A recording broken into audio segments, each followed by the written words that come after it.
গরমের দিনে এরকম কলিজা ঠান্ডা করার শরবত দিলে কলিজা এমনি ঠান্ডা হয়ে যাবে। গরমের মধ্যে দেখা যায় রোদের মধ্যে ঘুরে আসার পরে বাড়িতে যদি এরকম ঠান্ডা, ঠান্ডা একটু শরবত পাওয়া যায় তাহলে কিন্তু কলিজা মন সবই শীতল হয়ে যায়। তার জন্য লাগবে এরকম একটা আনারস। এই সময় আনারসটা কিন্তু অনেক মিষ্টি হয়। একটু পাকা আনারস নিতে হবে শরবত করার জন্য। কাঁচা আনারস নিলে হয়, তবে একটু মিষ্টির পরিমাণটা কম হয়। আনারসটা খুব ভালো করে আমি এখানে কেটে নিছি। কেটে আমি ২ ভাবে এখানে আনারস কাটছি। একটা কাটছি ছোট, ছোট করে, যেগুলো ছোট করে কাটছি এগুলো দিয়ে শরবত করব। আর যেগুলো বড় করে কাটা এগুলো দিয়ে মাখাবো। ছোট করে যেগুলো কেটে নিছি এগুলো আমি ব্লেন্ডারে নিয়ে আমি এগুলোকে ব্লেন্ড করে নিব।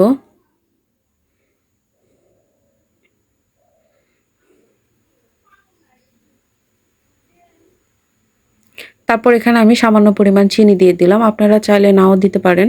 তো আনারসটা আমার কিন্তু যথেষ্ট মিষ্টি আছে, এজন্য আমি একটু চিনি কমই দিছি। আপনারা মিষ্টির পরিমাণটা কম বেশি করে দিবেন। তারপর এখানে ব্লেন্ডারে একদম মসৃণভাবে ব্লেন্ড করে নিছি।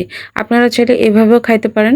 তবে আমার কাছে মনে হয় যে এটা একটু ছাঁকনা দিয়ে ছেঁকে খাইলে বেশি ভালো লাগে। ছাঁকনা দিয়ে ছাঁকার পরে ভিতরে যে পানিটা সেটা বের হয়ে আসবে। এটা একটু চেপে, চেপে বের করতে হবে। একটু চাপ দিলে পারে উপরে যে আশ্বাস ভাবটা থাকে সেটা উপরে থেকে যাবে। আর যে রসটা সেই রসটা বের হয়ে আসবে। আমি এটাকে চেপে, চেপে একদম ভিতরের রসটা বের করছি। আর যেটা আশ্বাস সেটা আমি ফেলে দিব।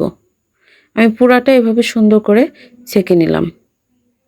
এটা এভাবেও খাইতে পারেন। তবে এটা একটু কালারফুল করার জন্য আমি খুব সামান্য পরিমাণ এখানে ফুড কালার ব্যবহার করব। আর আপনারা চাইলে এটা নাও করতে পারেন। অনেক সময় দেখা যায় যে বাচ্চারা খাইতে চায় না। তখন যদি আপনারা এভাবে কালারফুল কোনো কিছু দিয়ে কালার করে দেন, তখন দেখা যায় যে বাচ্চারা এটা দেখে আকৃষ্ট হয়ে হয়তো খাইতে চায়। এজন্য আপনারা চাইলে এটা ব্যবহার করতে পারেন, নাও করতে পারেন। এটা দেখার সৌন্দর্যের জন্য আমি এখানে একটুখানি একদম খুবই সামান্য পরিমাণে ফুড কালার এখানে ব্যবহার করছি। সামান্য একটু গ্রিন কালার আমি এখানে দিয়ে খুব ভালোভাবে মিশিয়ে নিচ্ছি।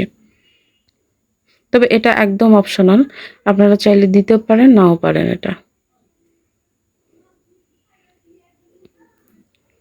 কিংবা বাড়িতে যদি মেহমান আসে তারপরেও আপনারা এটা সুন্দরভাবে কালারফুল, আপনারা চাইলে অন্য কালারও দিতে পারেন, কালারফুলভাবে দিতে পারেন। বাড়িতে মেহমান আসলে এভাবে সুন্দর কালারফুল কোনো কিছুর মধ্যে দিয়ে এটা সার্ভ করে দিলে দেখতেও সুন্দর লাগলো।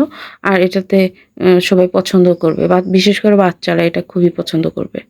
আমি সামান্য একটু ডেকোরেশন করার চেষ্টা করতেছি। এটা একদমই দেখার সৌন্দর্যের জন্য।